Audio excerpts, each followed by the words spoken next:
କିଛି ନୂଆ ଶିଖିବା, କିଛି ନୂଆ ଜାଣିବା, କିନ୍ତୁ ବୁଝିବା, ପଢିବା ଏବଂ ପ୍ରୟୋଗ କରିବା ସେଇଟା ହେଉଛି ଓଡ଼ିଆ ପାଠଶାଳାର ପ୍ରଚେଷ୍ଟା। ଆପଣମାନଙ୍କୁ ସମସ୍ତଙ୍କୁ ସ୍ୱାଗତ ଓଡ଼ିଆ ପାଠଶାଳାକୁ। ଚାଲନ୍ତୁ ଆଜିର ଭିଡିଓରେ ଆମେ ଚନ୍ଦନ ଗଛ ବିଷୟରେ ଜାଣିବା 10 ଧାଡିରେ। ଚନ୍ଦନ ଗଛ ବିଶେଷତଃ ଭାରତୀୟ ଚନ୍ଦନ ଗଛ ଯାହାକୁ କୁହାଯାଏ ସ୍ୟାଣ୍ଡଲଉଡ୍ ଭାରତ ଏବଂ ଦକ୍ଷିଣ ପୂର୍ବ ଏସିଆର ଅନ୍ୟାନ୍ୟ ଅଂଶରେ ଏକ ବହୁମୂଲ୍ୟ ବୃକ୍ଷ ଅଟେ। ଏହା ସୁଗନ୍ଧିତ କାଠ ପାଇଁ ଜଣାଶୁଣା, ଯାହା ଶତାବ୍ଦୀ ଧରି ଅତର, ପାରମ୍ପରିକ ଔଷଧ, ଧାର୍ମିକ ରୀତିନୀତିରେ ବ୍ୟବହୃତ ହୋଇ ଆସୁଛି। ଚନ୍ଦନ ଗଛ 12 ରୁ 15 ମିଟର ଉଚ୍ଚ, ଯାହାକି ପ୍ରାୟ 40 ରୁ 50 ଫୁଟ ପର୍ଯ୍ୟନ୍ତ ବଢିପାରେ।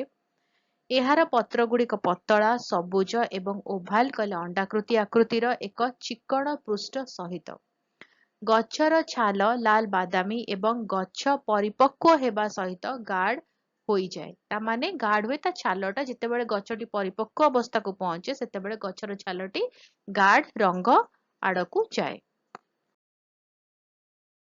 ଫୁଲ ଗୁଡ଼ିକ ଛୋଟ ଏବଂ ବାଇଗଣୀ କିମ୍ବା ଗାଢ ଲାଲ ରଙ୍ଗର। ଗଛର କାଠ, ଯାହା କାଣ୍ଡ ଭିତରେ ଗଭୀର ଭାବରେ ଦେଖାଯାଏ, ହଳଦିଆ ବାଦାମୀ ରଙ୍ଗର ଏବଂ ଏହା ବହୁମୂଲ୍ୟ ଚନ୍ଦନ ତେଲର ଉତ୍ସ। ଅନେକ ସଂସ୍କୃତିରେ, ବିଶେଷ କରି ଭାରତରେ, ଚନ୍ଦନ ପେଷ୍ଟ ଧାର୍ମିକ ସମାରୋହ, ରୀତିନୀତି ଏବଂ ପ୍ରାକୃତିକ ସୌନ୍ଦର୍ଯ୍ୟ ଉତ୍ପାଦ ଭାବରେ ବ୍ୟବହୃତ ହୁଏ। ଚନ୍ଦନ କାଠ ଖୋଦନ, ଆସବାବପତ୍ର ଏବଂ ଧାର୍ମିକ ବସ୍ତୁ ତିଆରିରେ ବ୍ୟବହୃତ ହୁଏ। ଚନ୍ଦନ ଗଛଗୁଡ଼ିକ ଅର୍ଦ୍ଧ ପରଜୀବୀ, ଅର୍ଥାତ୍ ପୁଷ୍ଟିକର ଖାଦ୍ୟ ପାଇବା ପାଇଁ ସେମାନେ ଅନ୍ୟ ଗଛର ଚେର ଉପରେ ନିର୍ଭର କରନ୍ତି, ବିଶେଷତଃ ଅଭିବୃଦ୍ଧିର ପ୍ରାରମ୍ଭିକ ଅବସ୍ଥାରେ।